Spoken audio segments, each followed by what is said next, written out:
네, 하나가 아이폰 14 프로로 찍은 거고 하나가 15 프로로 찍은 거거든요.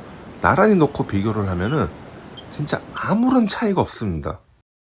안녕하세요. 지난번 아이폰 15 프로 언박싱을 했고 오늘까지 열심히 촬영을 했습니다. 아이폰은 매번 출시가 될 때마다 카메라의 성능에 뭔가 새로운 거를 기능을 달아가지고 출시를 하는데, 오늘 영상에서 14 프로와 비교를 해가지고 아이폰 15 프로가 어떤 차이가 얼마나 나는지, 그리고 아이폰에서 최초로 지원하는 아이폰 로그의 성능이 또 어느 정도일지 한번 디테일하게 알아보도록 할게요.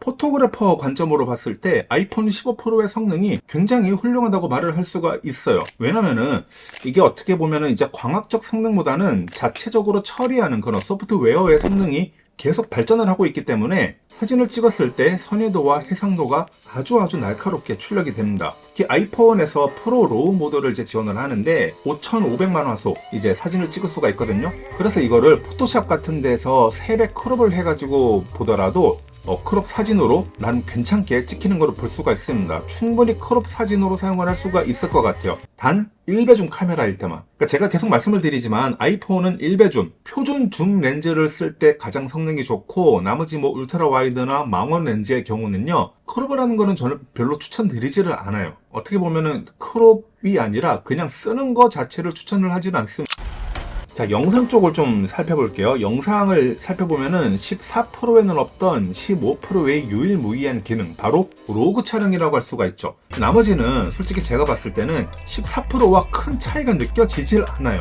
실제로 지금 비교 영상을 보면요, 왼쪽이 14 프로 그리고 오른쪽이 15 프로입니다. 이게 1배 줌으로 촬영을 한 영상이고, 이걸 편집 툴에서 3배 확대해가지고 보더라도 그렇게 큰 차이가 느껴지질 않아요. 그러니까 둘 다 이질감이 전혀 없습니다. 아마 14 프로의 성능이 워낙 좋기 때문에 그런 게 아닐까라는 생각을 좀 하고 있거든요. 이게 로그 촬영이다라고 하면은 얘기가 조금 달라져요. 그러니까 로그는 기본적으로 캡처하는 컬러의 영역이 일반 촬영보다 훨씬 더 넓은 부위를 캡처를 하기 때문에 밝은 부위와 어두운 부위를 동시에 살릴 수 있다는 이점이 있습니다. 그래서 이것이 아이폰 로그의 오리지널 푸티지이고, 이 로그 영상을 제가 자체적으로 만든 아이폰 로그 럿 파일을 씌우면은 이렇게 바로 색상이 살아나는 것을 볼 수가 있어요. 참고로 이 아이폰 로그 럿은 제가 크티라는 사이트에 업로드를 할 테니까요.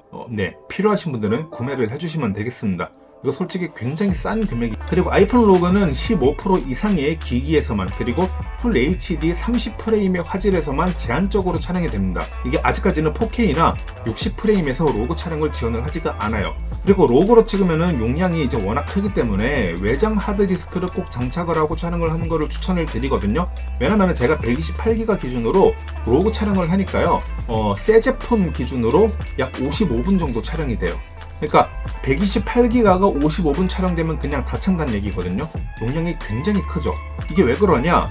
로고 촬영을 할 때는 기본적으로 프로레스 코덱을 켜기 때문에 그럽니다. 자, 지금 로고 영상을 다시 볼게요. 왼쪽에 일반 영상에서는 밝은 부위가 하얗게 날아가는 반면에, 오른쪽에 아이폰 로그 그리고 플러스 럿을 씌운 영상은 그래도 뭔가 하이라이트의 디테일이 살아있는 거를 볼 수가 있습니다. 좀 미세한 차이이기는 한데 어쨌든 로그를 굳이 쓰는 거죠. 그러니까 영상을 전문적으로 찍는 분들은 이런 디테일을 절대로 놓치지를 않습니다. 그래서 내가 조금 무리를 해서라도 로그로 찍을 수밖에 없을 거예요. 근데 애플이 이런 거를 이미 다 잘 알고 있기 때문에 전문가들은 로그를 굳이 쓸 거다라는 거를 애플은 이미 알고 있습니다. 그러니까 제가 일반 컨슈머를 좀 무시하는 건 아니지만, 그냥 일반 소비자들은요, 사실 이런 기능을 전혀 사용할 필요까지는 저는 없다고 보거든요. 한 가지 말씀드릴 거는, 아이폰이 이제는 정말 뭔가 전문가를 위한, 진짜 현장에서 사용될 법한 그런 전문가가 만족할 만한 그런 카메라로 바뀌고 있다는 겁니다.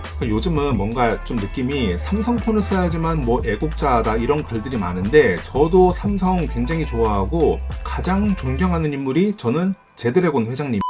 그럼에도 불구하고 제가 아이폰을 쓰는 이유는 일반적인 컨슈머 수준을 넘어서서 업계 전문가가 사용해도 될 만큼의 퀄리티가 나오기 때문이거든요.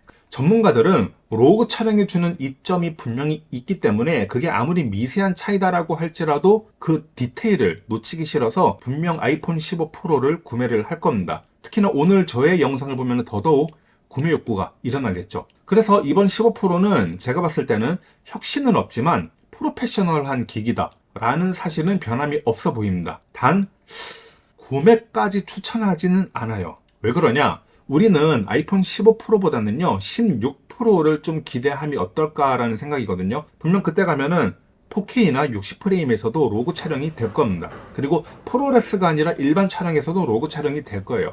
애플은 항상 그렇게 전략을 짜왔거든요. 이번에는 요만큼 풀고 다음에는 이만큼 풀고, 이번에 로그 모드가 처음으로 등장을 했으니까 아마 많은 전문가들은 이제 물론 쓰겠지만 우리는 이거를 굳이 구매하는 것까지는 추천을 하질 않는다.